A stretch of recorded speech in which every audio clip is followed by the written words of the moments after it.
Shalom saudara-saudaraku yang terkasih. Shalom. Ya, jemaat Tuhan yang hari ini kita ada hadir bersama-sama dalam ibadah kita di penghujung tahun ini, di mana hari ini kita ada dalam minggu terakhir di tahun 2024, saudara-saudara.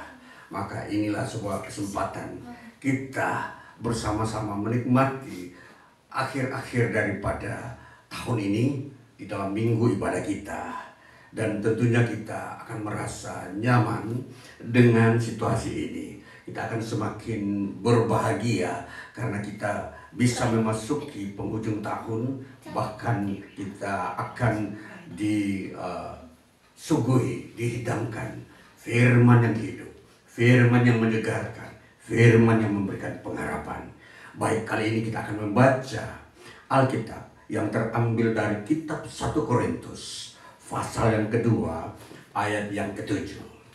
Kitab 1 Korintus pasal yang kedua ayat ke-7 bunyinya demikian. Tetapi yang kami beritakan ialah hikmat Allah yang tersembunyi dan rahasia yang sebelum dunia dijadikan telah disediakan Allah bagi kemuliaan kita. Baik saudara-saudara, demikian bagian firman Tuhan yang kita dengar hari ini. Apa yang kita mau terima hari ini saudara-saudara? Apa sih yang kita mau lihat kebesaran Tuhan dalam hidup kita di dunia ini menyangkut firman-Nya. Dan firman ini sudah dibacakan. Dan kali ini saya sampaikan kepada kita untuk bersama-sama kita menikmati, menyelami firman Tuhan ini. Kita masuk tenggelam di dalamnya dan bagaimana kita merasakan kuasa firman itu saudara-saudara. Baik, kalau firman Tuhan tadi sudah kita baca, maka di dalam bagian ayat yang terakhir dikatakan begini. Kemuliaan kita. Jadi tema kita hari ini adalah kemuliaan orang-orang percaya. Saudara-saudara, kita di dalam penghujung tahun ini, tentunya kita akan menghitung hari-hari, bulan-bulan, tahun atau bulan-bulan dalam tahun ini yang kita sudah lewati ya. Semua orang yang ada saat ini tentunya sudah melihat fakta-fakta, melihat peristiwa-peristiwa yang telah terjadi waktu-waktu sebelumnya. Apa di depan mata saudara? Kita memperhatikan semua itu, kita mencoba merangkum semua peristiwa-peristiwa itu. Dan kita boleh mengklasifikasikan berapa jumlah yang penuh dengan berkat, berapa jumlah yang belum tercapai berkat. Nah, itulah yang kita ingin mengklasifikasikan dua bagian ini. Maka kali ini saudara-saudara, untuk menyimpulkan semua itu, kita membaca ayat ini yang berbicara tentang kemuliaan orang-orang percaya. Saudara, kita melihat kemuliaan. Kemuliaan adalah ada sebuah ilmu tentang kemuliaan yang disebut doksologi. Doksologi adalah ilmu kemuliaan. Itu artinya apa? Ilmu kemuliaan ini yang dimiliki oleh Tuhan. Kalau kita melihat ilmu doksologi, itu kita membaca kitab Roma pasal 11 ayat 36. Kita baca kitab Roma pasal 11 ayat 36 yang berbicara tentang kemuliaan Allah, kemuliaan Kristus Yesus. Kita baca ayat 11, kitab Roma pasal 11, maksudnya ayat 36, bunyinya demikian. Sebab segala sesuatu dikatakan adalah dari Dia. Segala sesuatu dari Dia, itu yang pertama. Yang kedua, dan oleh Dia. Dan yang ketiga, dan kepada Dia. Bagi Dialah kemuliaan sampai selama-lamanya. Nah, inilah ilmu tentang doksologi. Ilmu tentang kemuliaan. Artinya, kalau kemuliaan itu berfokus kepada Tuhan. Yang pertama-tama kita melihat bahwa Tuhan itu mulia. Ya, kita melihat. Jadi ini dikatakan kemuliaan itu segala sesuatu dari Dia. Berarti termasuk apa yang ada di dunia, yang termasuk hal yang makro, yang besar, sampai kepada hal yang mikro, yang kecil. Itu segala sesuatu. Dan bahkan yang dikatakan tadi yang kelihatan maupun yang tidak kelihatan. Di bumi maupun di sorga. Itu dari Dia, dari Tuhan. Nah, itulah menyangkut kemuliaan, saudara-saudara. Itu kemuliaannya Tuhan dari Dia. Nah, itulah sebabnya kalau berbicara kemuliaan itu menyangkut hal-hal yang masyhur, ya, hal-hal yang mengagungkan. Nah, itulah yang kita dapat lihat dan ukur, itu dimiliki oleh Tuhan, dari Dia, oleh Dia. Artinya semua yang terjadi itu Dia yang mengadakan, menciptakan. Dan untuk Dia, itu berarti hasil dari ciptakan yang Dia ciptakan itu untuk Dia lagi, yaitu Tuhan Allah kita, Yesus Kristus. Inilah ilmu tentang kemuliaan atau doksologi.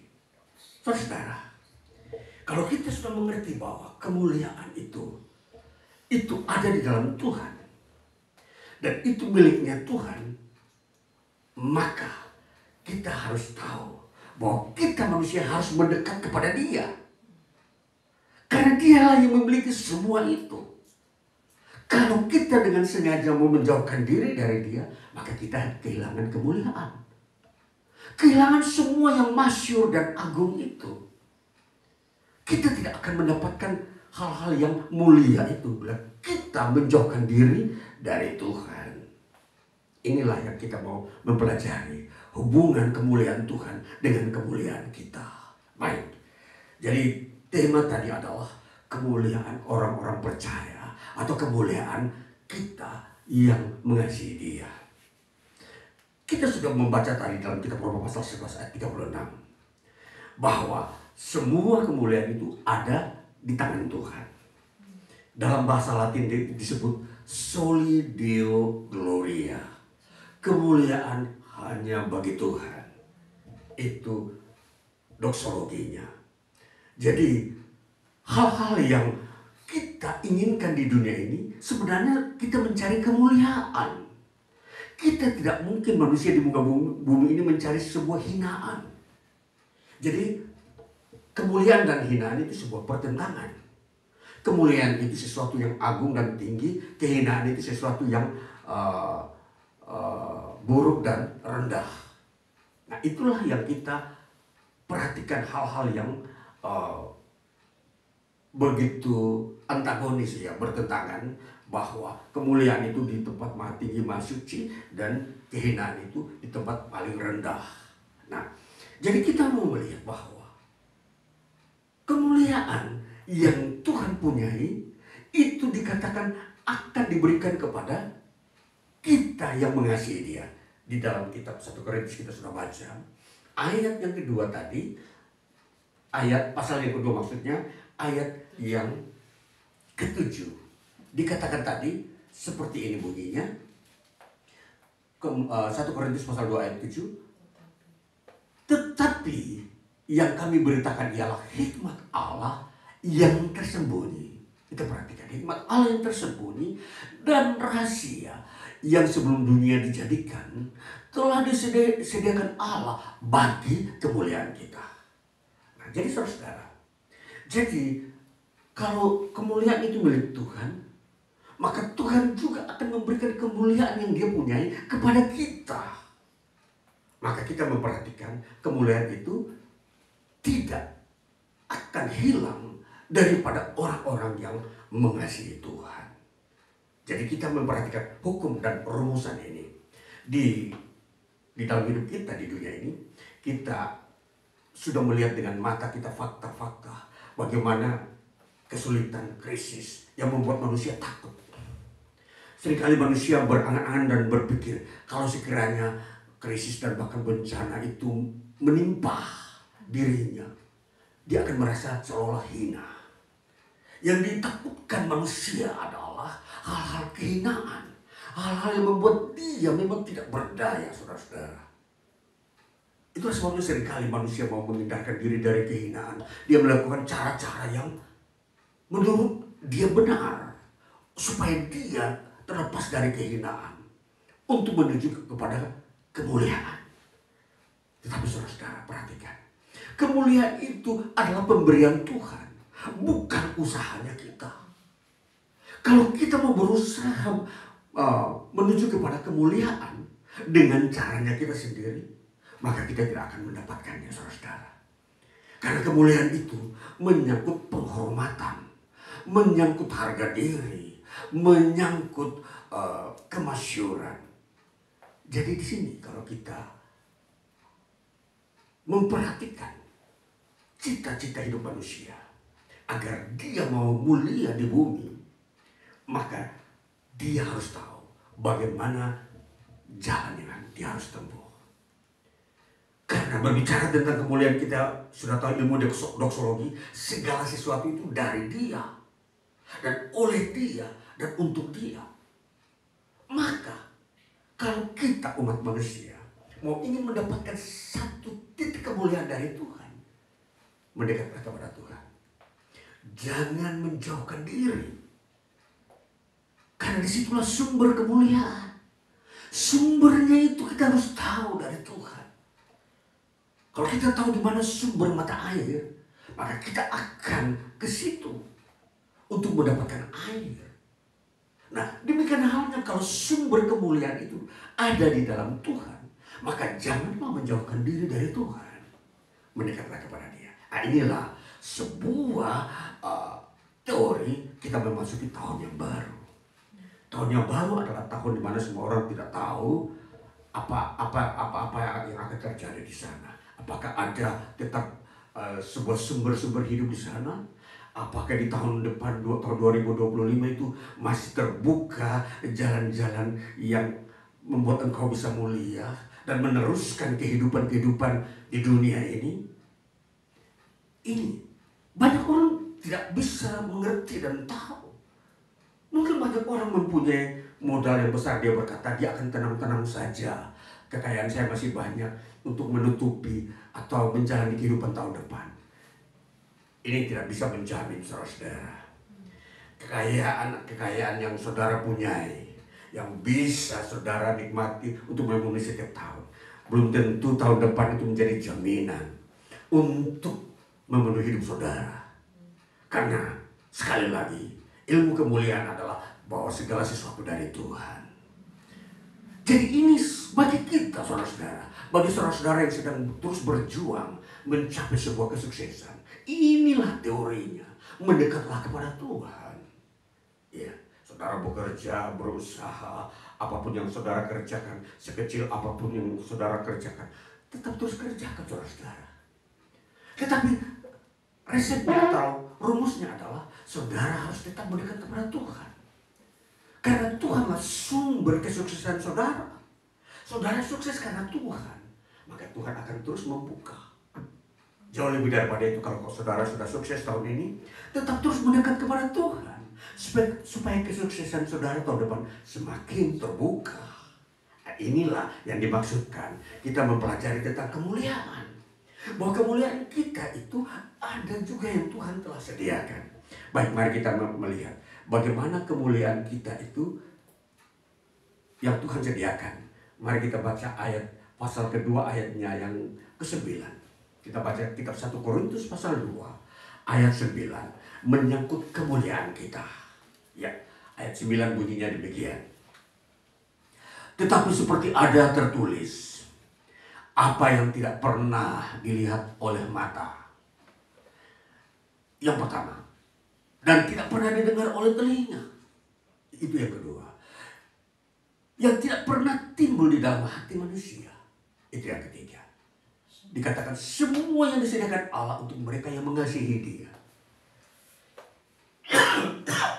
Ya. Ini 3 hal kemuliaan kita. Kemuliaan orang-orang percaya itu menyangkut, dikatakan tadi rumusnya, apa yang tidak pernah dilihat oleh mata. Yang kedua, apa yang tidak pernah didengar oleh telinga. Dan yang ketiga, apa yang tidak pernah timbul di dalam hati. Itu akan disediakan Allah bagi saudara dan saya yang mengasihi Tuhan. Ini saudara-saudara, ini kemuliaan saudara-saudara. Ini kemuliaan yang selalu Tuhan sediakan tahun lepas tahun, sepanjang hidup kita. Itulah sebabnya ini firman Tuhan ini akan menjadi jaminan bagi saudara dan saya memasuki tahun 2025. Jadi sekiranya kalau ada konsep-konsep dunia, orang-orang dunia berkata tahun depan sesuatu itu kurang menyenangkan, maka jangan saudara percaya. Karena saudara mempunyai rumus yang berbeda dengan mereka.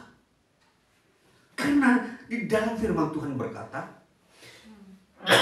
menyangkut kemuliaan Tuhan, apa yang tidak pernah dilihat oleh mata, yang tidak pernah didengar oleh telinga, dan yang tidak pernah timbul dalam hati, itu akan disediakan. Apa itu? Mujizat. Itu mujizat. Manusia tidak pernah tahu tentang mujizat yang akan terjadi. Tahu-tahu, saudara, proyeknya berhasil. Semakin omsetnya bertambah. Tahu-tahu, pekerjaan saudara, proyek saudara semakin menuju ke jalan yang dapat dimanfaatkan oleh banyak orang. Ini saudara-saudara, ini yang harus kita perhatikan, khususnya memasuki tahun 2025. Dasar firman Tuhan ini saya mau sampaikan kepada saudara. Peganglah firman Tuhan ini, jangan digoyangkan oleh situasi dunia, perkataan orang lain, para ahli-ahli ekonomi yang memang mempelajari ekonomi, yang sedang melihat kondisi politik dunia saat ini yang tidak bersahabat. Ini seringkali menggoncangkan pandangan-pandangan hidup dan praktek-praktek hidup. Sehingga banyak orang mencari jalan pintas, jalan yang keliru, jalan yang tidak tepat, jalan yang selalu salah dan merugikan. Ini saudara.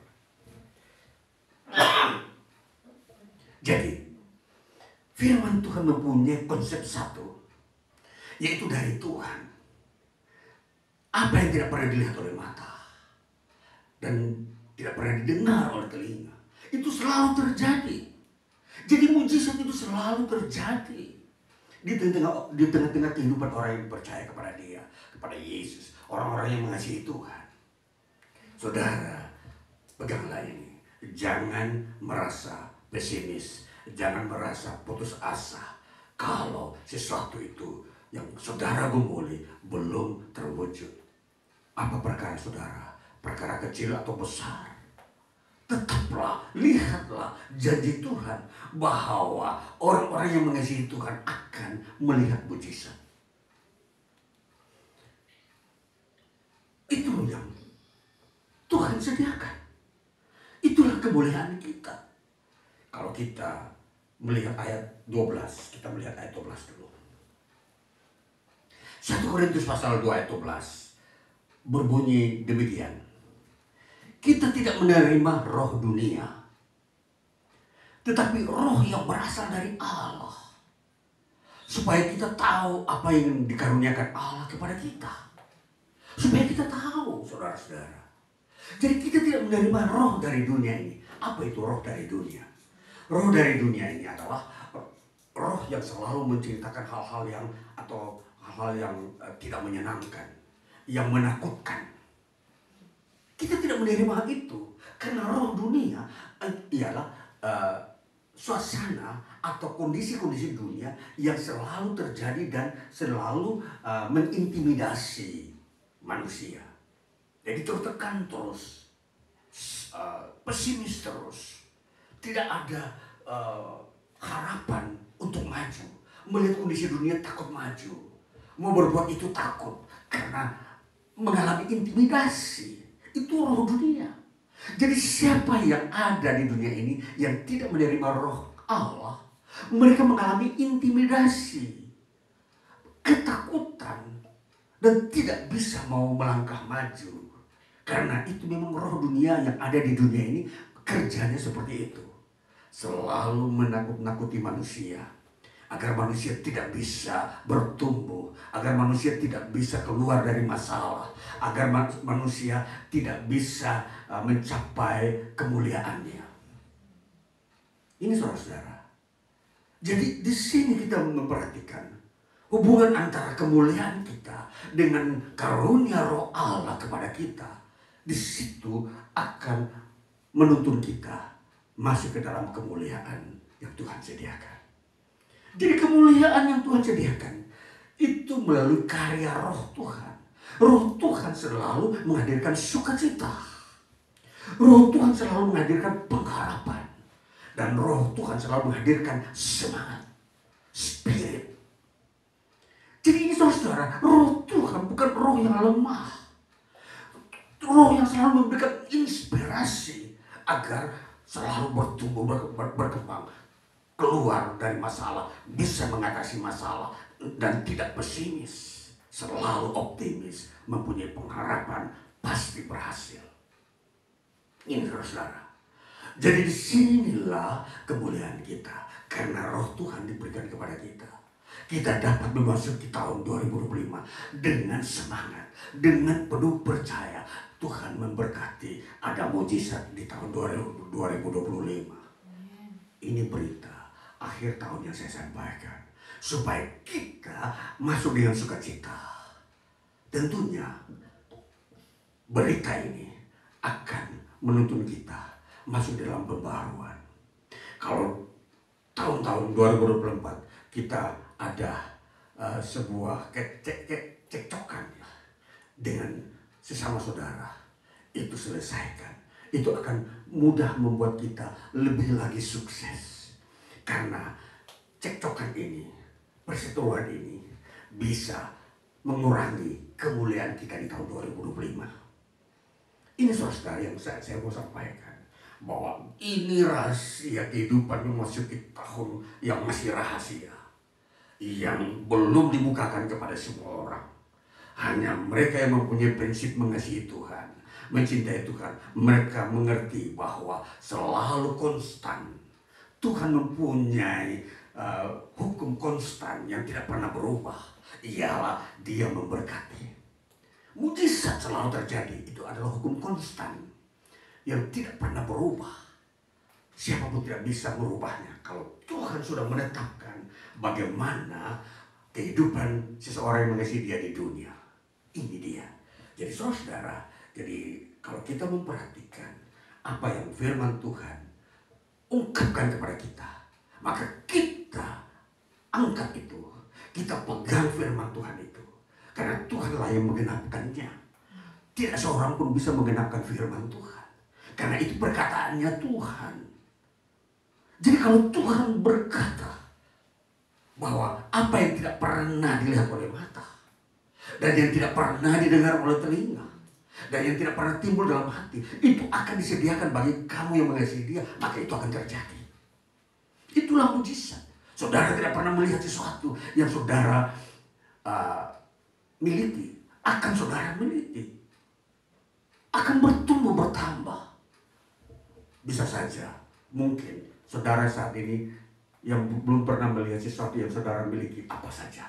Saudara pelajar mungkin belum memiliki apa. Saudara berumah tangga baru, belum memiliki rumah, bisa. Saudara yang baru tamat dari perguruan tinggi, saudara akan memiliki pekerjaan. Saudara yang mempunyai minat untuk berusaha, saudara akan memulai usaha. Disitulah yang disebut apa yang tidak pernah dilihat oleh mata. Maksudnya. Dan seterusnya masih banyak hal yang menyangkut hubungan dengan kehidupan manusia yang tidak pernah dilihat oleh mata. Itu akan terjadi, saudara-saudara. Dan lihat bagaimana kekayaan kemuliaan Tuhan ini. Jadi kemuliaan Tuhan ini menyangkut kekayaannya Dia, yang tidak bisa kita hitung satu persatu berapa besar jumlah kekayaan Tuhan, kemuliaan Tuhan yang ada di surga dan di bumi. Maka tidak patutlah kita mau mencari kemuliaan itu dengan kekuatan kita sendiri. Belum mencapai kemuliaan itu sudah hilang di tengah jalan, dimakan bencana, dihanguskan oleh pekerjaan iblis yang suka menghancurkan kemuliaan Tuhan. Jadi saudara harus tahu, kemuliaan Tuhan ini yang ada di tengah manusia itu gampang atau mudah dihancurkan oleh iblis kalau manusia tidak mau mendekatkan diri kepada Tuhan. Nah, itulah kuncinya saudara-saudara. Bahwa mendekatkan diri kepada Tuhan adalah kunci kita memelihara kemuliaan kita. Kemuliaan kita itu ada. Tuhan memberikan khusus karena kalau kita bisa memuliakan Tuhan, soli Deo Gloria, kemuliaan hanya bagi Tuhan, maka Tuhan juga mengizinkan kemuliaannya dia itu diberikan kepada kita. Tidak mungkin kita hina terus, tidak mungkin kita sakit-sakitan terus, tidak mungkin kita mengalami bencana terus, tidak mungkin kita krisis terus. Itu kehinaan saudara-saudara. Jadi hal-hal yang hina, yang memang menakutkan manusia, itu akan diubahkan oleh Tuhan menjadi kemuliaan. Ingat berarti, kalau kemuliaan itu berbicara tentang kemasyuran, maka kehinaan itu berbicara menyangkut ketakutan dan semua hal yang tidak masyur. Apa krisis itu mengakibatkan manusia hina? Penyakit mengakibatkan manusia hina. Bencana alam membuat manusia hina. Saudara, perhatikan. Itu hal-hal yang harus kita masukkan. Jangan kita mau mencoba keluar dari semua itu dengan cara kita sendiri. Harus pendekatan. Mendekatlah kepada Tuhan. Kasihilah Tuhan. Itulah cara yang paling tepat dan satu-satunya cara. Tidak ada cara lain untuk kita keluar dari kehinaan. Satu cara. Mengasihi Tuhan. 1 Korintus 2 ayat 9 tadi dikatakan, itu disediakan Allah untuk mereka yang mengasihi Dia. Hanya satu cara mengasihi Tuhan. Itu adalah satu cara mujizat Tuhan dinyatakan, kemuliaan Tuhan berikan kepada kita. Perhatikan baik-baik. Jangan saudara mengandalkan kepandaian saudara untuk mengejar kemuliaan. Saudara tersandung dan jatuh. Jangan. Jadi ingat, firman Tuhan selalu mengarahkan kita mengambil satu cara, yaitu mendekat kepada Tuhan. Tidak ada cara kedua, tidak ada cara ketiga apalagi. Hanya satu cara, datanglah kepada Tuhan. Bersekutu dengan Dia, kamu akan mendapatkan segala kemuliaan yang kau butuhkan di dunia ini. Harus tahu itu. Jadi kemuliaan itu berhubungan dengan proses kehidupan kita. Tahun lepas tahun Tuhan tambahkan kemuliaan. Tahun depan lagi Tuhan tambahkan. Tahun 2026 Tuhan tambahkan lagi. Dan itu sepanjang hidup kita. Saudara ingin hidup sampai berapa tahun? Supaya hidup saudara penuh dengan kemuliaan sepanjang tahun itu, mendekatlah kepada Tuhan. Kalau saudara ingin sampai umur 90 tahun, supaya dari tahun sekarang katakanlah saudara 70, 20 tahun itu penuh kemuliaan Tuhan, senantiasa datang kepada Tuhan. Tidak bisa tidak. Kalau saudara menyeleweng sedikit, hilang kemuliaan itu. Jadi kemuliaan itu hanya ada di hadirat Tuhan. Kesuksesan itu hanya ada di hadirat Tuhan. Iya, saudara tidak akan sedih, berduka. Penyakit membuat banyak orang berduka saat ini. Dia pergi berobat tidak pernah sembuh-sembuh. Dan itu penyakit kehinaan saudara-saudara. Kehinaan yang dialami oleh manusia karena mengandalkan kekuatannya sendiri. Kemuliaannya hilang. Seluruh kekayaan yang jeripaya yang dia kerjakan selama dia bekerja 30 tahun katakanlah, di masa tua dia penuh dengan penyakit. Dan seluruh aset-aset yang dia punya selama dia kerja waktu dia masih muda habis ditelan penyakit. Itu kehinaan saudara-saudara. Jangan mau masuk dalam dunia kehinaan. Keluar. Datanglah kepada Tuhan. Carilah Dia. Tuhan, aku mau tinggal dalam kemuliaan-Mu. Aku tidak mau tinggal dalam kehinaan. Itu saudara, itu yang saudara lakukan. Langkah preventif, langkah proaktif kita datang kepada Tuhan. Sebelum kita melakukan yang lain, lebih dahulu injaklah rumah Tuhan, masuklah menghadap hadirat Tuhan. Pujilah Dia, hormatilah Dia, muliakan Dia, maka Dia akan memberikan kemuliaannya kepadamu. Saudara, ini menyangkut kemuliaan. Tidak bisa seorang raja berikan kepada saudara, seorang kaya berikan kepada saudara, orang tua saudara berikan kepada saudara, warisan yang ditinggalkan oleh orang tua saudara diberikan kepada saudara. Itu tidak bisa, saudara-saudara. Itu semua itu tidak bisa terjadi. Kemuliaan-kemuliaan itu tidak bisa, kemuliaan seperti itu terjadi dalam hidup manusia. Kemuliaan itu hanya pemberian Tuhan. Jadi kalau saudara berharap kepada Tuhan, maka Tuhan sumber kemuliaan yang tidak pernah habis. Kekayaannya tidak pernah habis. Generasi berganti, tapi tetap saudara memiliki kekayaan. Ini perhatikan, saudara-saudara. Jadi dari hal ini, hal kemuliaan inilah yang kita fokuskan. Bahwa hidup kita harus kita mencapai kemuliaan yang sebenarnya. Jangan memakai ilmu pengetahuan untuk mencapai kesuksesan. Pakailah ilmu pendekatan kepada Tuhan. Ilmu pengetahuan akan diberikan kepada saudara ketika saudara mendahulinya datang kepada Tuhan. Maka saudara akan melihat bagaimana karya-karya Tuhan. Tuhan bekerja dengan mujizatnya. Nah, ini banyak hal yang banyak orang belum meyakini adanya mujizat. Itulah penyebabnya. Mereka tidak mau berani mendekatkan diri kepada Tuhan. Mereka lebih mengandalkan, oh saya pandai. Saya mempunyai segudang ilmu pengetahuan untuk merubah kondisi yang buruk menjadi baik. Tidak bisa, saudara-saudara. Itu tidak akan mungkin. Dan itu akan hancur di telan bencana. Saudara melihat bencana di mana-mana. Ilmu pengetahuan kepintaran yang saudara punyai tidak mampu mengatasi bencana. Dan seluruh kekayaan yang saudara punyai ditelan bencana juga. Jadi, perhatikan. Jangan mengandalkan kepandaianmu. Jangan mengandalkan segudang ilmu yang saudara punyai. Tidak bisa, saudara. Dan ini saya nasihati kepada anak muda. Jangan meniru pola hidup seperti itu. Tirulah apa yang dikatakan Alkitab.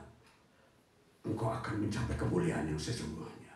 Engkau akan berbahagia dan menutupi akhir hidupmu. Engkau pulang ke hadirat Tuhan di surga dengan tidak kekurangan apa-apa, dengan tidak menyesal.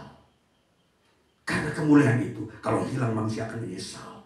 Waduh, saya sudah bekerja berjerih payah 30 tahun, tapi hilang di telan bencana. Menyesal, saudara-saudara. Itu kemuliaan hilang. Tidak abadi. Karena kau memakai kekuatanmu sendiri untuk mencapai kemuliaan. Ini perhatikan. Jadi hanya orang-orang yang bahagia adalah orang-orang yang mengandalkan Tuhan. Mencari Tuhan siang dan malam. Bersekutu dengan Dia sepanjang waktu, sepanjang tahun, sepanjang masa hidupnya. Jadi ini rumusan yang tidak boleh hilang, saudara-saudara. Kalau hilang, kemuliaan yang kau punya juga akan hilang. Ditelan oleh usia. Lihat banyak di rumah sakit, banyak orang antri mencari kesembuhan. Itu pertanda bahwa kehilangan kemuliaan bagi mereka sudah semakin banyak. Lihat.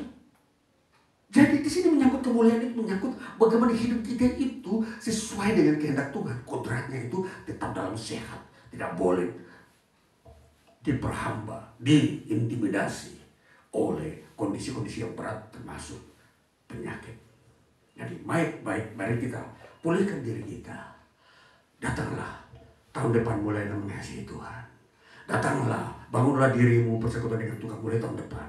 Supaya tahun-tahun berikutnya engkau keluar dari penyakit, engkau keluar dari krisis, engkau keluar dari ketakutan dan seterusnya. Dan ini saya sampaikan firman Tuhan. Supaya saudara hidup sejahtera di tahun 2025. Baiklah, jadi di kesempatan ini firman Tuhan saya sampaikan supaya kita dengan yakin memasuki tahun 2025. Jangan ragu.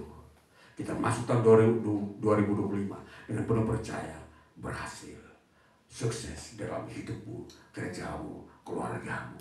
Tuhan Yesus memberkati. Selamat tahun baru. Tuhan selalu menyertai. Haleluya. Amin.